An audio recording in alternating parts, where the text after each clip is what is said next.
Un mot de santé à présent, la tuberculose ravage autant que le VIH-Sida. Des spécialistes de la santé qui se sont réunis à Washington et aux États-Unis lors de la dernière conférence mondiale sur le Sida avaient mis l'accent sur le lien mortel entre le VIH-Sida et la tuberculose, qui aujourd'hui est l'une des principales causes du décès lié au VIH dans le monde entier.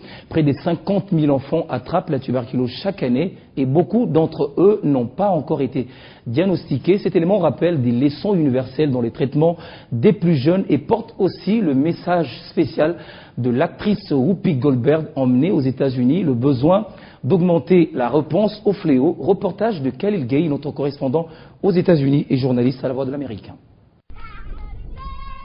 Ces enfants passent leur après-midi à faire ce qu'ils aiment, jouer à des jeux sans souci. Mais au lieu d'être avec ses amis, Imelda Messia, âgée de 12 ans, séjourne à l'hôpital voisin de Brooklyn, au Cap, où elle suit un traitement pour la tuberculose depuis 5 mois.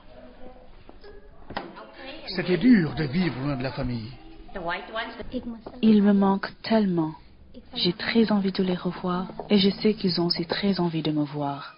Ces bébés doivent être séparés de leur mère pour recevoir le traitement nécessaire à l'hôpital.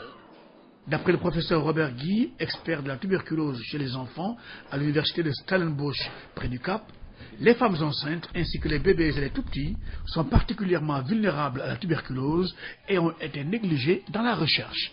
Les bébés sont souvent sujets à la tuberculose sévère comme la méningite tuberculeuse. Les jeunes enfants âgés de moins d'1 an ont 5 à 10 fois plus de chances de développer la tuberculose sévère que les enfants plus âgés. Ils sont donc beaucoup plus vulnérables. Les bébés doivent souvent subir des tests durs et traumatisants pendant le diagnostic de la tuberculose. Le traitement de la tuberculose n'a pas changé depuis des décennies. Les médicaments sont durs, amers et difficiles à avaler et ils peuvent donner à l'enfant des nausées et, dans des cas extrêmes, causer la surdité chez l'enfant. Pour Gérard Morkel, pédiatre à l'hôpital, les mères ont besoin d'un encouragement constant pour qu'elles puissent continuer la médication de leur bébé. C'est difficile pour les bébés d'avaler 5, 6, 7 comprimés.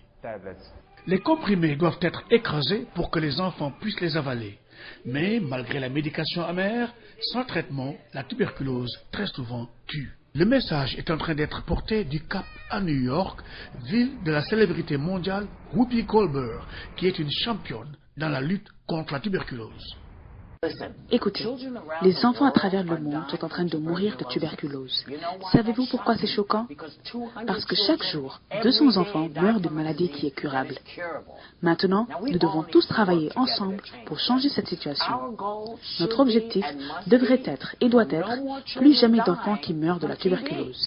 Les enfants en bonne santé comme Elam Mukoka sont la preuve que les médicaments et les soins peuvent faire toute la différence. La mère de Elam, Sheila, est ravie de voir son enfant rentrer de l'hôpital et complètement remis de la tuberculose. Je me sens libre et je suis heureuse parce que j'ai amené mon enfant à temps et aujourd'hui, il est là, assis à mes côtés et en excellente santé. C'est le but pour encore plus d'enfants à travers le monde. Moins de maladies et 0 décès par la tuberculose chez les enfants. À Washington, la Voix de l'Amérique, Khalil Gay pour Télé 50. Et le ministre de la Santé, Félix Kabange-Numbi, avait également pris part à la 19e conférence internationale sur le sida. Au cours de cette conférence, il a été démontré que les femmes sont beaucoup plus touchées par le sida que les hommes, d'où la nécessité de nouveaux moyens de prévention. Félix Kabange-Numbi, qui avait également pris part aux différentes réunions en commission, a expliqué à l'assistance l'organisation de la lutte en République démocratique du Congo et a donné les garanties du gouvernement congolais dans la lutte contre la pandémie du sida. En sport, pour terminer.